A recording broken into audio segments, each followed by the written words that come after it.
ಎಂದು ಪಾಠ ನಿಲ್ಲದು. ಹಗಲೇ ಇರಲಿ ಇರುಳೇ ಇರಲಿ ಕಲಿಕೆ ಸಾಗಿಹುದು, ಕಲಿಕೆ ಎಂದು ನಿಲ್ಲದು. ಕನಸನ್ನು ಬಿತ್ತುವ ಕಾಯಕವಿಲ್ಲಿ ನಿತ್ಯ ನಡೆದಿಹುದು.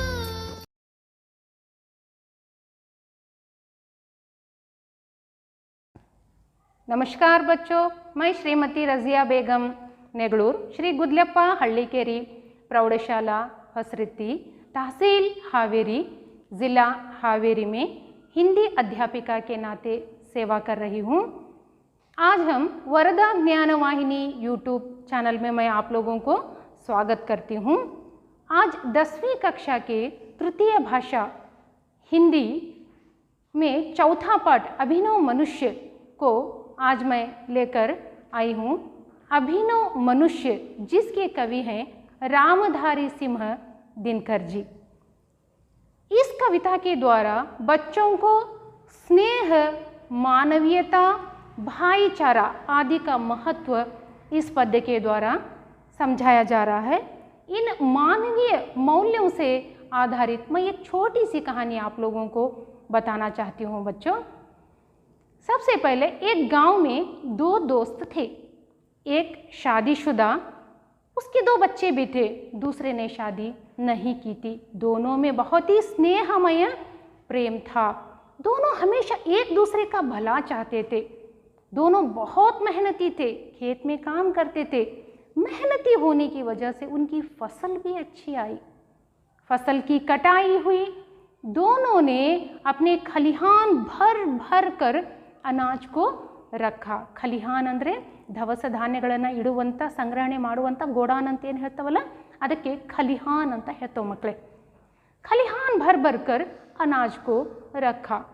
रात को सोते सोते एक दोस्त ने सोचने लगा, मेरे कामकाज में हाथ पिटाने के लिए मेरे दो बच्चे भी हैं, लेकिन मेरा जो दोस्त है वे अकेला है, इसीलिए उसे अनाज की आवश्यकता अधिक पड़ सकती है।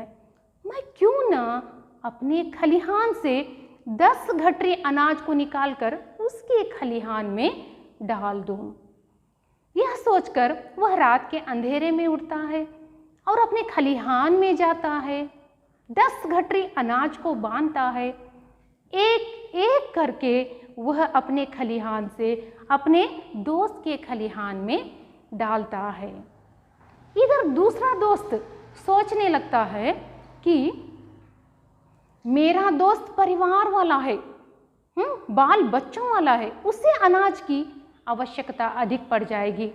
क्यों ना मैं अपने खलिहान से 10 गठरी अनाज को उसके खलिहान में डाल दूं। यह सोचकर वह 10 गठरी अनाज को बांधता है और एक एक करके उसके खलिहान में डालने लगता है। रात का अंधेरा बच्चों, दोनों को एक दूसरे का चेहरा दिखाई नहीं दे रहा, लेकिन आते जाते दोनों एक बार टकरा जाते हैं। दोनों को अपने अपने विचारों का पता चलता है। दोनों को अपने अपने विचारों का पता चलता है तो दोनों के आंखों में आंसू भर आते हैं। दोनों एक दूसरे के गले मिलते हैं।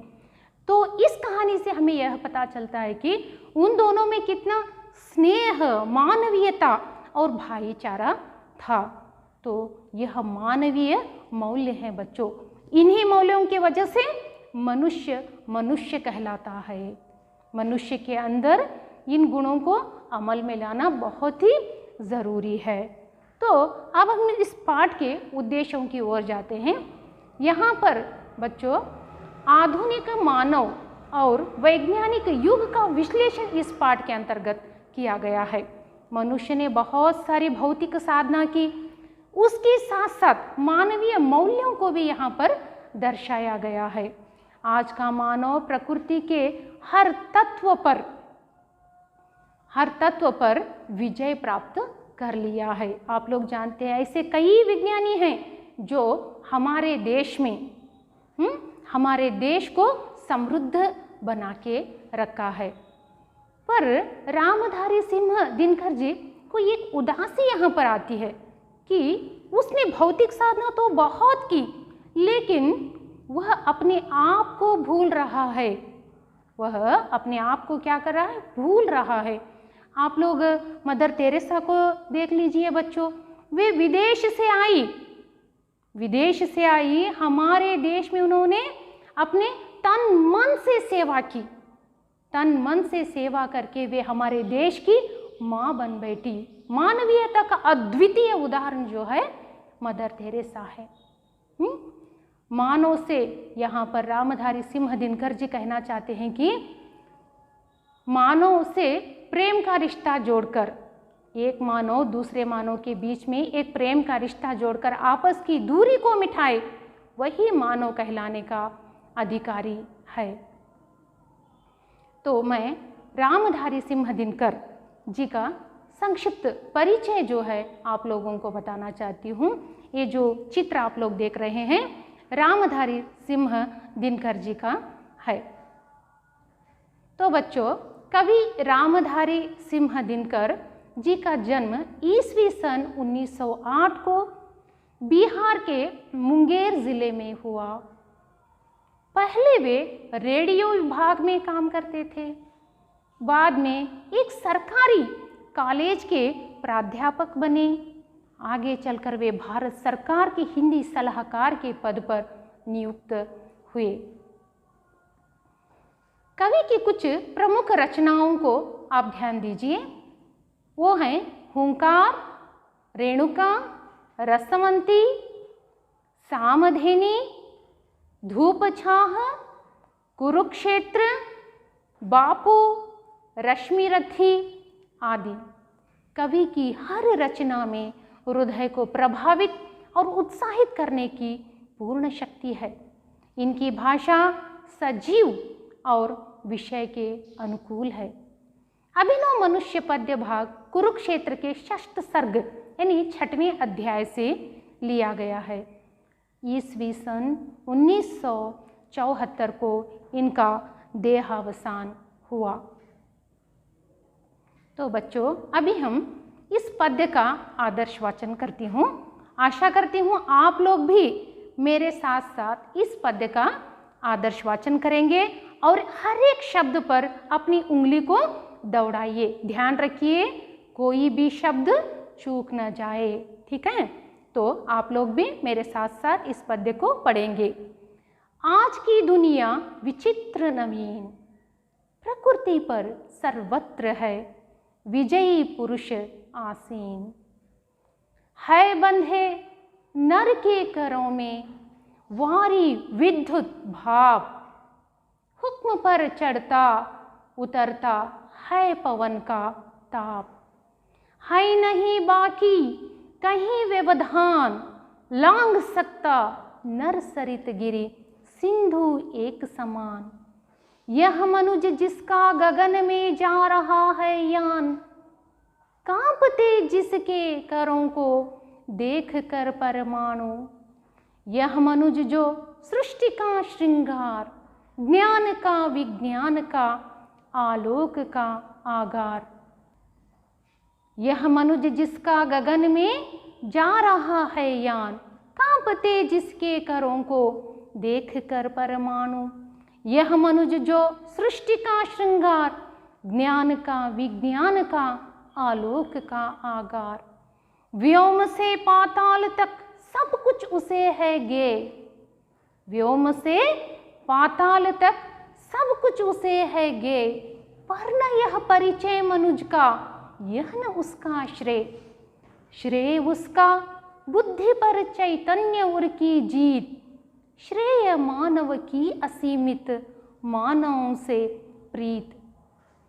एक नर से दूसरे के बीच का व्यवधान तोड़ दे जो, बस वही ज्ञानी वही विद्वान और मानव भी वही।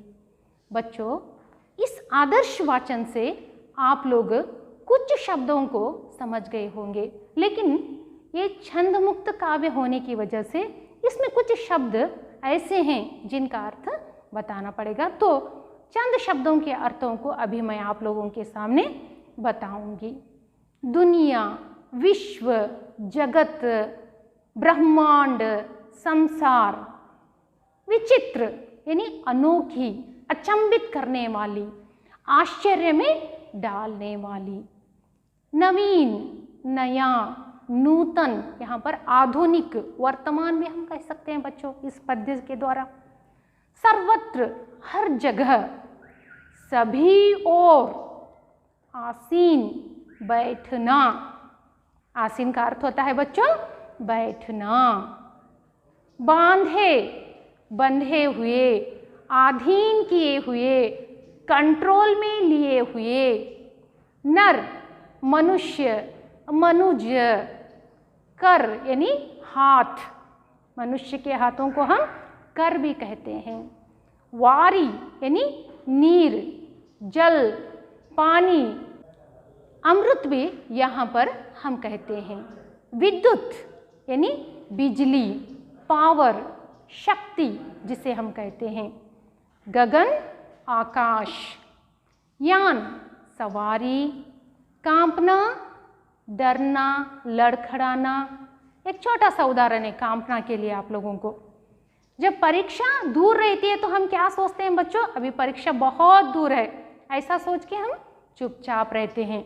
लेकिन जब परीक्षा की समय तालिका हमारे सामने आ जाती है तो हम कांपने लगते हैं, परीक्षा तो इतने करीब आ गई, अब हम कैसे पढ़ेंगे। अब डरते हैं ना, कांपते हैं ना, तो इसे हम क्या कहते हैं, डरना, कांपना, लड़खड़ाना कहते हैं। श्रृंगार, सौंदर्य। श्रृंगार का अर्थ क्या है, सौंदर्य। हुक्म, आदेश। पवन, वायु, हवा। ताप, गर्मी, तापमान, टेम्परेचर। बाकी, शेष, बचा हुआ जिसे हम कहते हैं। व्यवधान बच्चों, रुकावट। लांघना, लांघना का अर्थ होता है जंप करना। आप लॉन्ग जंप या हाई जंप करते हैं ना, तो उसे हम क्या कहते हैं यहाँ पर, लांघना कहते हैं। लांघना का अर्थ होता है जंप करना। सरित, नदी। गिरि यानी पहाड़, पर्वत। सिंधु, समुद्र। सिंधु यानी समुद्र। आलोक, प्रकाश, उजाला। आगार, बड़ा घर, खजाना, भंडार। व्योम यानी असीम आकाश। बच्चों असीम आकाश का अर्थ होता है जब हम ऊपर आकाश की ओर देखते हैं तो हमें ऐसे लगता है आकाश यहाँ पर खत्म हो रहा है, लेकिन आप लोग वहाँ पर जाकर देखोगे तो ऐसा लगेगा कि आकाश वहाँ से शुरू है। तो जितना आकाश हम देखते हैं ना, उससे कई गुना, अरबों खरबों गुना बड़ा आकाश है, तो इसे हम व्योम कहते हैं या असीम आकाश कहते हैं।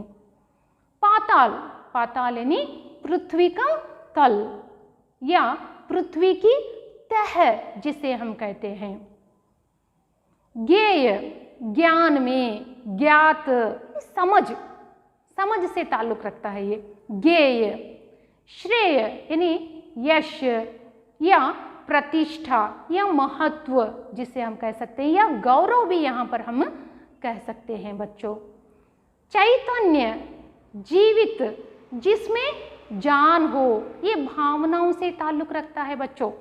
भावनाएं इसमें होती हैं, चैतन्य जो है भावनाओं से ताल्लुक रखता है। चैतन्य, जीवित, जिसमें जान हो।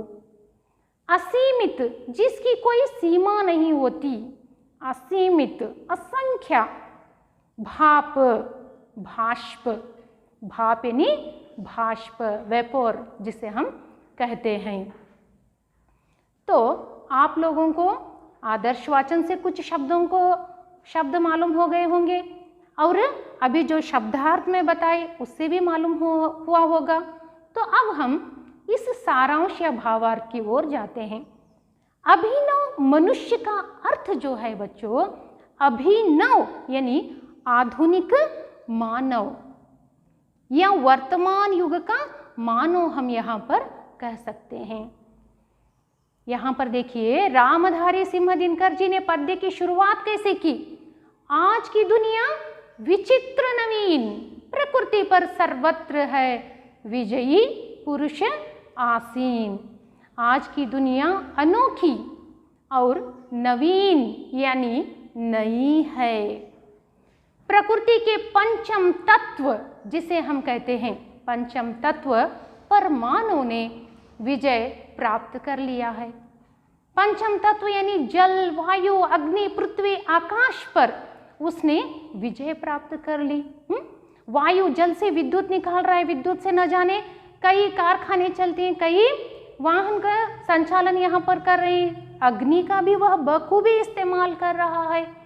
पृथ्वी और आकाश के रहस्यों को भी वे क्या कर रहा है, पूरा जान चुका है। तो इस प्रकार रामधारी सिंह ने आज की दुनिया को विचित्र और नवीन कहा है। अगली पंक्तियों में रामधारी सिंह दिनकर जी यहाँ पर यह कहना चाहते हैं कि है बंदे नर के करों में वारी विद्युत भाप। आप ध्यान दीजिए बच्चों, आज मनुष्य के हाथ में जो है वारी, वारी अर्थात पानी, जल, नीर जिसे हम कहते हैं, आज मनुष्य के हाथ में है। आज मनुष्य के हाथ में है। बड़े बड़े नदियों के पानी को तो मनुष्य रोक नहीं सकता बच्चों, लेकिन उसने क्या किया, नदियों पर बांध बांधे, बड़े बड़े डैम बनाए, डैम बनाकर बांध बांधकर उसके पानी को रोक कर रखा है। और विद्युत आज उसके घर में है, वे रोशनी चाहिए तो स्विच ऑन करता है, रोशनी नहीं चाहिए तो स्विच ऑफ कर लेता है। और भाप, भाष्प से न जाने आज कई बड़े बड़े इंजन भी चल रहे हैं। हुक्म पर चढ़ता उतरता है पवन का ताप। आज मनुष्य के हुक्म से, आप लोग जानते हैं बच्चों, आज मनुष्य के हुक्म से क्या हो रहा है, पवन का ताप।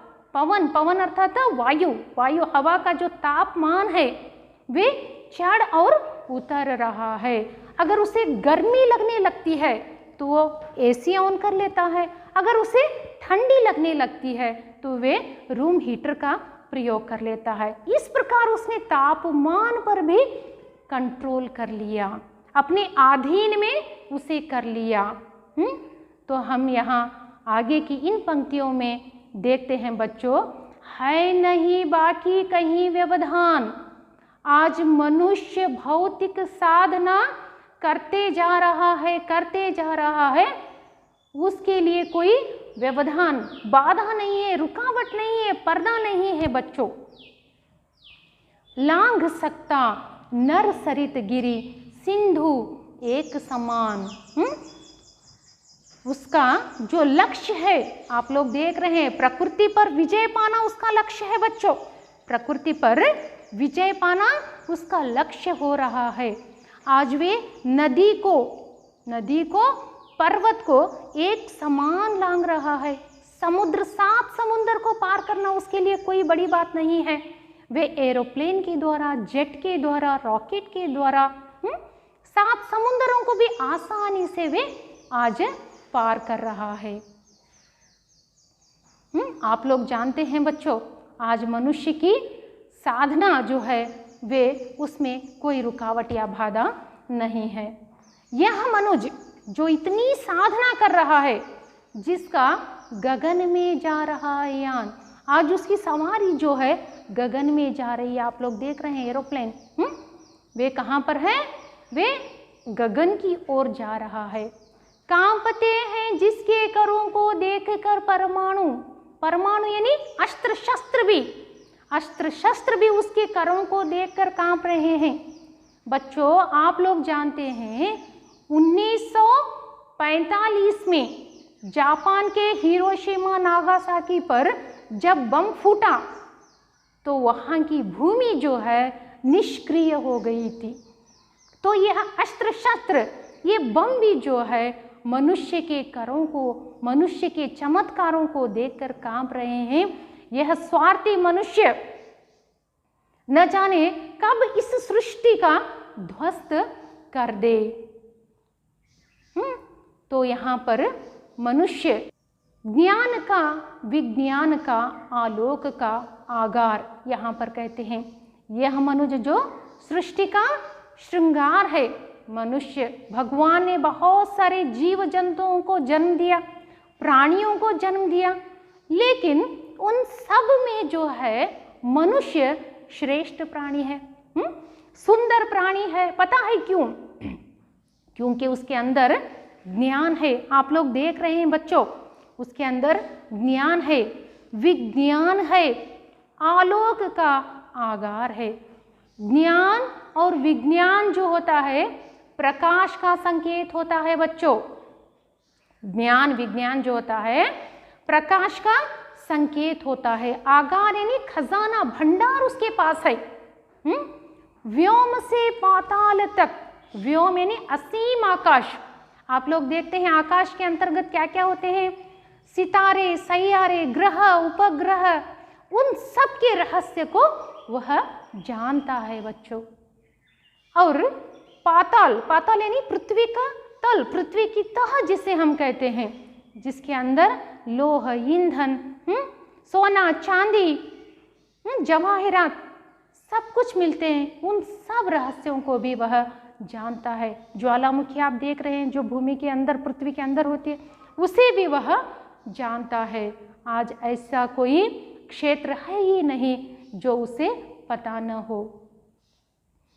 इतनी भौतिक साधना करने के बाद भी यहाँ पर रामधारी सिंह दिनकर जो है वे कहते हैं कि पर न यह परिचय मनुज का, यह न उसका श्रेय, यहाँ मनुष्य की सही पहचान नहीं है। श्रेय उसका बुद्धि पर चैतन्य उर की जीत। लेकिन यहाँ पर रामधारी सिंह दिनकर जी कहते हैं कि मनुष्य की बुद्धि और हृदय दोनों पर जीत हासिल करना ही उसका श्रेय है। बच्चों ध्यान दीजिए, बुद्धि जो है सिर्फ अपना भला सोचती है, बुद्धि जो है सिर्फ और सिर्फ अपना भला सोचती है।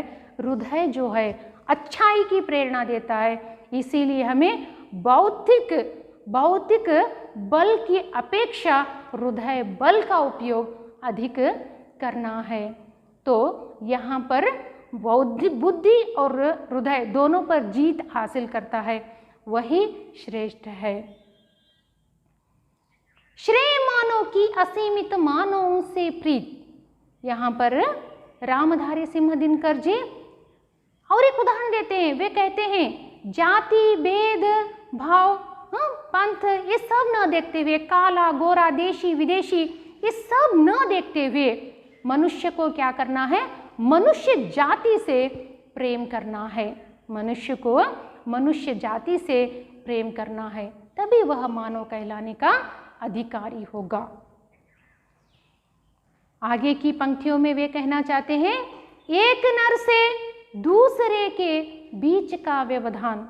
बच्चों आप लोग जानते हैं एक नर से दूसरे नर के बीच का व्यवधान जो होता है, जो बाधा होती है, जो रुकावट होती है, वे क्या होती है? नफरत होती है, ईर्ष्या होती है, द्वेष होता है। इन सब को क्या करना है? दूर करना है। तोड़ दे जो बस वही ज्ञानी, वही विद्वान, और मानव भी वही। रामधारी सिंह दिनकर जी कहते हैं ये जो व्यवधान है, जो मनुष्य से दूर रखते हैं, ऐसे व्यवधानों को मिटा देना है, दूर करना है, तभी वह ज्ञानी भी कहलाएगा, विज्ञानी भी कहलाएगा, और मानव कहलाने का अधिकारी वह होगा। बच्चों बहुत ही अच्छा और ऊंचा संदेशा इस कविता से हमें मिला है। भौतिक साधना के साथ साथ मानवीय मूल्यों को भी हमें अपनाना चाहिए, तभी हम मनुष्य कहलाएंगे। यहाँ पर एक उद्देश्य जो है, एक मनुष्य और दूसरे मनुष्य के बीच की दूरियों को मिटाकर आपस में स्नेह और प्रेम का बांध जो बांधता है, वही मनुष्य कहलाने का अधिकारी होगा। तो अभी पद्य को आप लोग समझ गए होंगे। तो इसमें से कुछ ऐसे प्रश्न हैं बच्चों जो परीक्षा में बार बार पूछे जाएंगे। तो ये प्रश्न कौन से हैं? आज की दुनिया कैसी है। एक वाक्य के अंतर्गत आने वाले प्रश्न यह हैं बच्चों, आज की दुनिया कैसी है। आज की दुनिया पहले पंक्ति में ही रामधारी सिंह दिनकर जी ने बता दिया कि विचित्र और नवीन है। मानव के हुक्म पर क्या चढ़ता और उतरता है। मानव के हुक्म पर पवन का ताप चढ़ता और उतरता है। परमाणु किसे देखकर कांपते हैं। परमाणु जो है मानव के करों को देखकर कांपते हैं। आधुनिक पुरुष ने किस पर विजय पाई है। आधुनिक मनुष्य ने प्रकृति के हर तत्व पर विजय पाई है। तो इस पद्य से मैं आप लोगों को गृह कार्य के लिए 2 प्रश्न दूंगी जो महत्वपूर्ण हैं बच्चों, जो परीक्षा में बार बार पूछे भी गए हैं। इन प्रश्नों पर आप लोग अभ्यास भी कीजिए। प्रकृति पर सर्वत्र है विजय पुरुष आसीन, इस पंक्ति का आशय क्या है।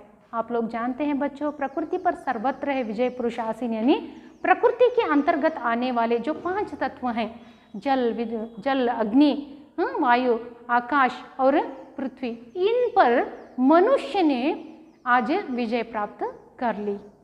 दूसरा प्रश्न जो है इस पद्य से संबंधित, दिनकर जी के अनुसार मानव का सही परिचय क्या है। तो इसके लिए हम उत्तर लिखेंगे, दिनकर जी के अनुसार मानव का सही परिचय एक मनुष्य से दूसरे मनुष्य के बीच की दूरियों को मिटाकर एक दूसरे के बीच में स्नेह और मानवीयता का बांध जो बांधे वही मनुष्य कहलाने का अधिकारी है। तो बच्चों, आप लोगों को पद्य और प्रश्न समझ में आ गए होंगे। तो पद्य आप लोगों को समझ में आ गया होगा बच्चों। अच्छी तरह से पढ़ाई कीजिए और परीक्षा की तैयारी भी कीजिए। खुश रहिए, आबाद रहिए, अपना ख्याल रखिए, अपनों का भी ख्याल रखिए। धन्यवाद बच्चों।